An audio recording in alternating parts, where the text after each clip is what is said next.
The women's quota system in Zimbabwe is arguably one of the most divisive and contested issues in Zimbabwean politics right now. We've got groups of women calling it an answered prayer, while some women's groups have for a long time called it, for lack of a better word, a shame. What really is the truth about the women's quota system in Zimbabwe? Welcome to the show On Her Throne with your host Tatenda Kombora. So today here in studio we've got a lawyer, a legal expert who's going to help us to sort of like unpack and really find out the truth of what the quota system is and how it has affected female politicians in Zimbabwe. Ma'am, welcome. Thank you for having me. If you can introduce yourself to the audience out there. Thank you. I'm Nikiwe Ncube-Tshabalala. I'm a practicing attorney in Bulawayo with a bias in human rights law. Very nice. Thank you very much for making time to come here. Thank you. So for starters, let's start with what it really is, the quota system in Zimbabwe. What is the structure and what does it really entail? Okay. Right. The quota system is in terms of the Constitution of Zimbabwe, right, which has also since been amended to extend it, right? It's where seats are reserved for women to strike a gender balance, which is also provided for in the Constitution of Zimbabwe, this time in leadership positions. In leadership positions starting from council, going all the way to the parliament and up to the Senate. So what we have seen is that 60 seats were reserved for women to occupy those coming from a party list, what you call a party list. This party list is supposed to be handed over to the chief elections officer at the time of nominations in terms of the Electoral Act, right? So they submit that list and there is a manner in which it's supposed to be done. The way it's done is the first name or on top of the list, you're supposed to be a woman, come a man, come a woman, to make sure there's that gender parity in the party list or in the representation. Remember, there is equality before the law provided for in the Constitution to say equal opportunities for everyone, male or female, even in political structures, even in leadership representation, parliament, senate. So to make sure that the women have got that chance to be in those leadership positions as well. So we have seen that happen in terms of the Constitution. Before amendment, it was supposed to be for 2 terms, which has since been extended. And right now we are seeking to amend the Electoral Act. It's at bill stage. They are seeking to give effect to those amendments to the Constitution to extend the quota system and also to introduce the youth quota system to make sure that in every province there is a youth leader representing the youth. We have also seen that quota system also applying to council seats, which is a plus, I think, on our side, but there are still disadvantages that we'll talk about later. So looking at the quota system from what you've just said, it looks like just an amazing initiative to get women to be in parliament, because history in Zimbabwe and in any other patriarchal society would show that women leaders aren't really people that we know of. They are very rare because of how the patriarchal system is structured. So, but then when we go down deeper into the quota system, particularly the women's quota system, we get to see those cracks that make it seem like what many have said, a shame. Maybe if you could talk to us about the cracks that are in between this quota system that might make them quite problematic for what they aim to achieve. Okay, what I've seen is that the selection of those women within the party itself, there's nothing talking about their credentials. This does not only apply to women, by the way, also our male counterparts, right? The manner in which we choose our leaders, I don't know whether it's about the amount of noise they make in a party or whether it's about what. But I've got a problem when it comes to that criteria to say who do you choose as a leader, or who do you choose to represent a certain a certain constituency, for example. So it's it's just about having someone to get in there. And with the quota system, I'm not saying we've not seen quality leaders in the quota system. We have some, but we don't have that tabulated in terms of the law to make sure we have got the quality of the leader that we look forward to as a nation, right? So you find those women are not given a particular constituency. The quota system is just 6 per province. No criteria. They've got no scope. They don't know where to start and where to stop. They are just there put for the sake of having women, just to say we have women represented in parliament. That should not be the case. And we can't say the woman is not fit enough to stand with the men. Because in this case, it's like we're just being given a bonus by virtue of our anatomy, which is wrong. Right? It should be about credentials. If I'm supposed to be a leader, I should have the requisite qualifications. Qualifications not in terms of academic qualifications, right? My own training, my own what I stand for, what I want to see in Zimbabwe, accountability. Am I a person of integrity? Am I able to take Zimbabwe to another level, right? I should have those credentials for me to be able to be a leader. But then you find, okay, God have mercy. People are sleeping in parliament. People have never said anything in the Hansard. Children are getting raped. You don't see them coming to say ABCD about all the social injustices that we are seeing happen in women. Just a few of them are active. You know, such things. That's why it's now being called a shame. Yeah, like the conversation I had earlier to say it's unlike the Rwanda system, right? Rwanda, they are saying if in a constituency, if in an area you have got 10 seats, 5 are supposed to be contested by what? By women, right? They are supposed to campaign for those seats. They are supposed to qualify, prove their credentials to the what? To the electorate, for them to be able to qualify for those. Prove yourselves to your electorate. In this case, our quota system is just, I think I just have to know someone in a political party for them to put my name in that list. Even the current amendments that I was talking about in the electoral amendment bill that is circulating around, it just says I now have to be put in a party list for the particular constituency where I'm registered in. Because previously you would see a person coming from, for example, from Mutare, coming to be in a quota, under the quota system for Bulawayo, for example. How did you get here? You know, you understand? How do you understand the issues of people in Bulawayo when you're from Mutare? Exactly, when you're from Mutare. So as long as your political party has deployed you there, no one has a say. Now the amendment is seeking to address that. Still, it doesn't go to the quality of the leadership that we're concerned about. You really touched on a lot of issues that I think that people out there should really understand. First, you talked about how these leaders are selected. I've often heard people say that for you to be chosen in terms of the quota system, you have to be senior in age and also in terms of your position in the party. And some have said that these women end up getting sexually exploited for the opportunity just to be in parliament. So we are saying that we want to give women the opportunity to lead, to be independent and to be empowered, but the power still lies in the men that then get to choose them to get into those positions in the first place. So that's really problematic. You also talked about the issue of saying that these women really don't represent a certain constituency. They are people that have been put there but don't really represent the interest of a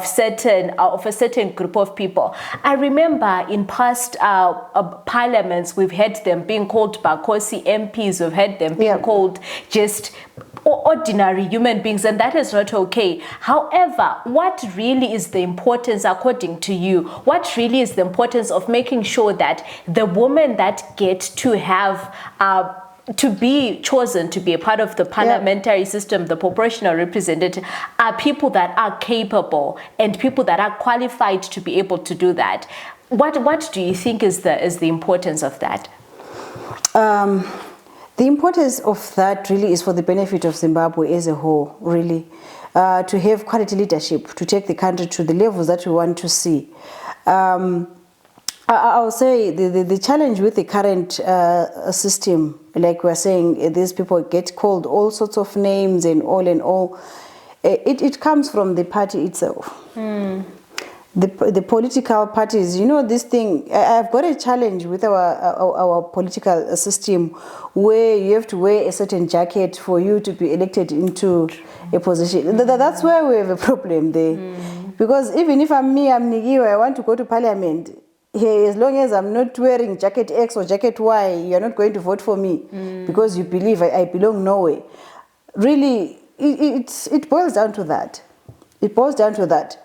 Because it should be about a person's credentials, not the party jacket. You remind me of something that is very common in our community. People say that I would even vote for a donkey as long as they are from party X. Yeah. And that's problematic. Really, yeah, we have to come to a political maturity and a mindset change as we go to elections, as we try to shape the future of Zimbabwe, to say the leader that I want to see has to have the requisite credentials. I was in another debate where I was saying, why is it that we are advocating for education 5.0 in Zimbabwe and there is no minimum qualification for being a politician? Who's going to make the policies for the what? For the people. For the people that are fighting to get education 5.0, for example.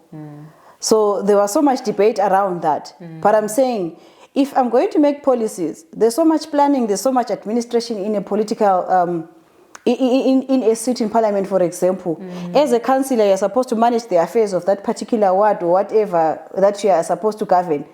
It takes a lot. It takes a lot for you to be able to discharge those duties diligently, account for every cent, for every activity that you have actually done in that particular constituency or ward, whatever, right? So if then the minimum, you know, every job in Zimbabwe is 5 O-levels, including English and maths, as the minimum. Is a political party seat not a job? It really should get us thinking, Zimbabwe. Let's get thinking. You're going to have a person who's renting a one-roomed house to govern a multi-million-dollar mansion. Really? And you expect that person to discharge those duties 100% in your favor, in your best interest. We need to get thinking as a nation. And if we're to align the laws, let's align the laws. We really have to get into those conversations and say, the quality of the leader that I want to see is this one. And if we agree, then we amend the Electoral Act in the manner it's supposed to be amended, not in piecemeal a position that we are currently doing. You raise a lot of issues, and I remember reading a certain article. It was concerning certain statistics. I think it was around 2018. The article was written in 2018, and it was talking about the fact that since 2018, if I'm not mistaken, or looking at the 2013 and 2018 elections, the number of women that have been directly elected into parliament without the proportional representation has actually dropped. Gone down, So now the quota system was meant to make sure that we increase the number of women in parliament, but now it seems that it's doing the opposite. So what really are we supposed to be doing? What really can we do in order to make sure that the quota system becomes the vehicle of the change that we really want to see? Let's go to equality before the law as a principle and a provision in the Constitution. If we are all equals, I'm not against the quota system, but I'm saying if we are all equals, male, female in Zimbabwe, right, then we should be able to participate at par, level the ground. The reason why we ended up fighting for the proportional representation was because of the abuse, the disrespect that is being given to women. There are so many labels, there are so many insults. You try to get into a leadership position in Zimbabwe, there's a certain tag that you now carry. You know, it's just a shame to participate in political spheres, in political leadership and election systems in Zimbabwe. We need the political maturity to be able to respect the women that are trying to get into positions of power and lead the country. So generally, we ended up settling for less or settling for proportional representation, just at least to say you are striking a certain balance, right? So yes, you are right that to say the number of women in the competing sector of the parliamentary seats has gone down, because now it's like the quota system has relegated women to what? To freebies. You've got your own proportional representation. Let the men fight it on their own. That's the attitude now. Let the men fight it on their own. In the other end, you don't qualify. You qualify in the freebies, which is not right. Which is not right at all. Right. So we thought we were striking a balance, but at the same time creating a disadvantage. So really, we need. I don't know how we can level up the ground. That's why I would believe we need to amend the Electoral Act extensively. We really need to think and make those provisions, learn from other jurisdictions. Yes, we have learned a lot from Rwanda. I think that way it's going to work. If we are having 210 seats in parliament, then we simply say 105 should be occupied by women. After all, they constitute 52% of the population in Zimbabwe. Exactly. So by then giving them that 105 seats, we're saying, go out there, go campaign, go meet the electorate, go meet the people, the constituency that you want to represent, learn their issues. When you then come to parliament, you are representing a certain people, but also from a position of understanding their issues. And you can then say, in terms of Mpopo Mapelandaba or Magwegwe constituency or Harare East, Harare West, the challenges of the people are this and this and this and this. And because you know, I fought for this, I deserve to be here, you're also very confident in how you articulate issues, because it's very concerning that, as you said when you're starting, that we have certain MPs that have never said anything at all in parliament. Actually, we don't know them. Exactly. Yes, we don't know them. You don't see them in the community.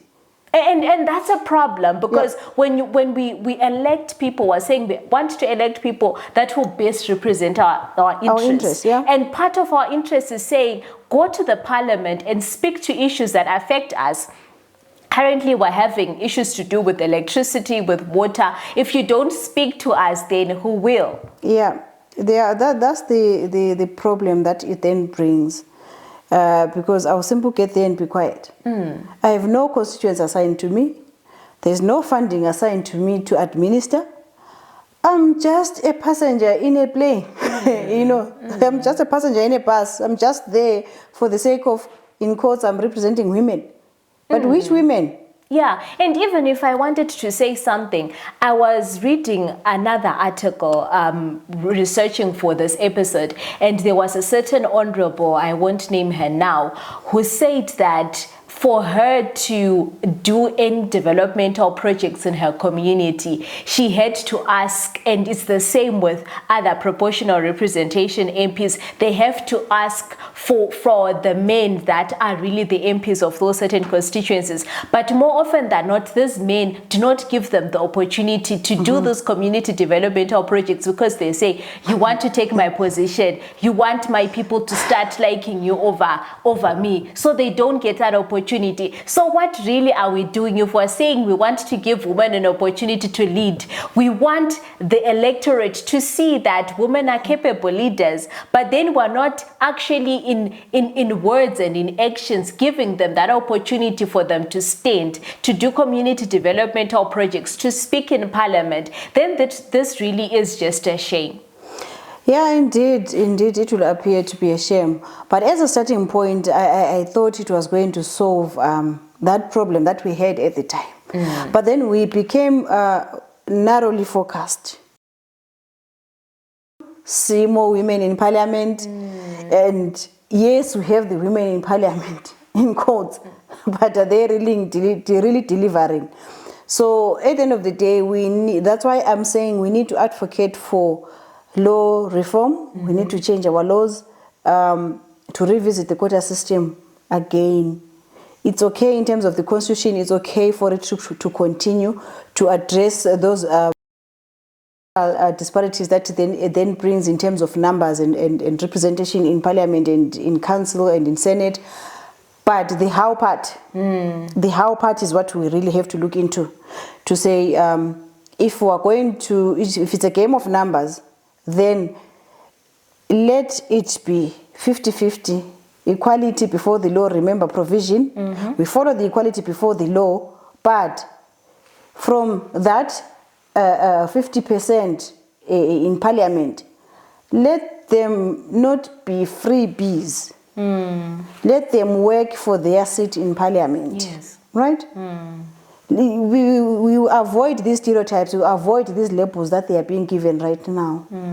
Because they are just there and they cannot compete with these elected MPs. Because they are also fighting for what? For visibility in their constituencies. So they are saying, you are blocking me, people should know me more when I already have your what? Your proportional representation seat. You don't have to fight for your next appearance or your next election in parliament. So things like that. I'm happy now it has extended also to council. Yes, for a start, but also question mark, right? It can't just be proportional representation, just a free gift to women to say you have women in council. Yes, I'm really glad that you're taking it there, because I was looking at our history in terms of the political history and those quota systems. Yeah. Women said they wanted to be in parliament. Yes. Then they were given this women's quota, but they don't have constituencies. They are not really MPs indeed. And then now we said we wanted more women in council, and they are being given this council proportional representation. And we also said we wanted youth in parliament, but we're being told that we'll have one young person per province. Yeah. So it seems that to me that people, large groups of people ask for certain things, and there is this narrative that they are getting what they want. But then when you look deeper into the issues, are they really getting what they want? Especially looking at the council representation system that you wanted to talk about. Is it really something that women should be happy about, to say that we'll finally get to have more numbers in council? Well, it's not a numbers game, people. We might be happy just for the sake of mentioning it, to say we will have more women also in council, but still it dates back to the same devil, right? Which areas are they covering? Right? Are they the quality of the leaders that we want to see? So as long as those critical questions are not answered, for me, it doesn't mean anything. It's better for the youth. I know I represent the youth in my province. You understand? It's different. It's different when it comes to the youth. I'm in this particular province. If it's Bulawayo Metropolitan Province, I know there's someone representing the youth. Even when we are doing community development and want to involve the youth, we have a what? We have a young person. That person is not competing with any other interest or any other leader at their level. So now with the women, they are competing for the same attention from the person who has been voted into power, who has spent resources, who have gone out there to prove themselves to the community. You understand? That's where the friction is. So that's where the challenge is as well. So with the youth, yes, but it's at least they have a sphere of influence. They know where to start and where to stop. They represent the youth in that particular province. So with the women, imagine there are 6 of them fighting for the same attention. There are those who are elected as well in the same area of influence. Which brings me to my question now. You said something about how we don't see MPs talking about the social issues, social justice issues in the community. So my question would be, has the increase in females being in parliament, in women being in parliament, has it led to then female issues being put on the national agenda and female issues being addressed in terms of like the national discourse in Zimbabwe, can we truly say that the past two electoral cycles in terms of 2013 and 2018 have brought forward women's issues and they've made sure that those women's issues have been addressed? To me, it's a no. A very big no. It has not addressed our issues to the level and extent that I would have expected us to be today. Yeah, you would have expected so much to improve, but here we are. We don't have electricity right now. Who is it affecting the most? We have water issues. We have children getting raped, getting pregnant at 9 years of age.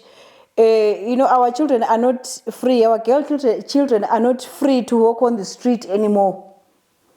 It has gone worse. I'm not saying the MPs should address that and police the nation, but really, how much advocacy have they made to make sure there are safe spaces for women and children in Zimbabwe? I don't see that impact because they are already struggling on their own there with their counterparts for attention, right? So how are they going to help us if really their scope and they are fighting for just attention in a community? So we need to get thinking,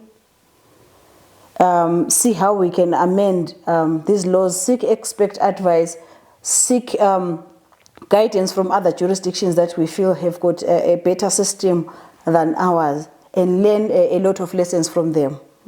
Yeah, I think what you just said also reminds me of something a certain female parliamentarian, I think she's Ugandan by nationality, she said that we really don't need more women in parliament. We need more women who believe in women empowerment and who have feministic beliefs and values in parliament, so that they bring forward the issues that we know are problematic. We cannot still have at this juncture, we cannot still have young children, a 9-year-old getting raped, and then the only people that make noise about it are people in the streets, people on social media. And actually there was a report by the Zimbabwe Gender Commission that said that at an average 22 women are raped in Zimbabwe every day, and that these numbers are actually rising when we look from 2010. And so if we've got these issues and these issues keep on increasing, but we now have more numbers of women in parliament and they are not raising these issues, then it's really problematic.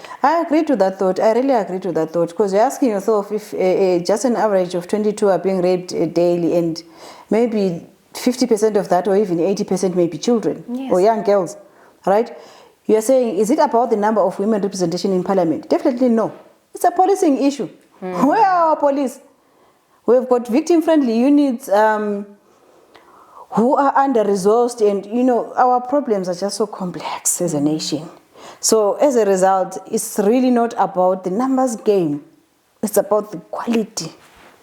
It's about the quality of the leader that we are supposed to be having. If it's a national policy that a person who rapes a young person is going to be castrated, then so be it. For example, I'm giving it an example. I'm not saying that's what the law says. For example, we need to make our policies that are so deterrent that we end up having safe spaces for what? For everyone in the country. Like the issue, I've often seen that there are certain countries that put mandatory sentences for certain crimes such as rape. That's and to me, it really boggles my mind that we have mandatory sentences for wildlife crimes, for people that steal cables. But for such important things that affect human beings such as rape, we don't have a mandatory sentence. And that's really problematic. Yeah, because if Rwanda did it, we can also do it. True. They have really worked on that country. I really appreciate what they have done, and I believe we can do that as Zimbabweans. We really need to not stop at thinking level, but at implementation. Go further to implement those policies that we put in place. If we are going to give stiff sentences, if we are going to say to our police, patrol our roads 24 hours a day, let's equip them so that they're able to deliver that. So really, we can't be having the level of crime, the level of attack on women has just gone a notch higher and yet we have got so much leadership, so much at our disposal. Really, we need to get thinking. So I would then like to say that the quota system has also had a few positives. I think yes. There is danger in telling a one-sided story. So according to you, what would you say have been the positives that the quota system has brought to women or to society in general? Well, the positives are fewer than the negatives, unfortunately. The positive is basically the fact that at least we've got a certain number of women in political leadership positions. Something that was no longer happening. The competition was now so stiff that you find that the number of women, despite the population, was actually lower in parliament. And yet there are more women in Zimbabwe than men. So really that was an odd that needed to be corrected. So I can say to a lesser extent, the quota system strikes that balance. But in terms of what we want to see, in terms of what is good for the nation, in terms of the quality of the people we need to change those policies that work for everyone and every citizen in Zimbabwe, we've got a long way to go. I think those are beautiful words to leave you guys with. While it is very true that the quota system has had a few positives, like for example, as she was saying, that now we can see that there are women that can then become parliamentarians. We now have evidence that women can actually also be in parliament, so the rest of society can see it. But as she is right also in saying that the negatives far outweigh the positives. We need a reform in our quota system if at all we want to see quality women in parliament, if at all we want to see women's issues becoming issues that are on the national agenda and issues that are getting really addressed when it comes to the national discourse in Zimbabwe. Thank you very much for being here. I know you're a very, very busy person, but thank you very much for taking your time to come here and share your knowledge with us. Thank you for having me. Have a good day. Thank you. So with those words, I'd like to thank you very much for having joined us for this episode of the show on Her Throne. I hope that you picked up a few things here and there,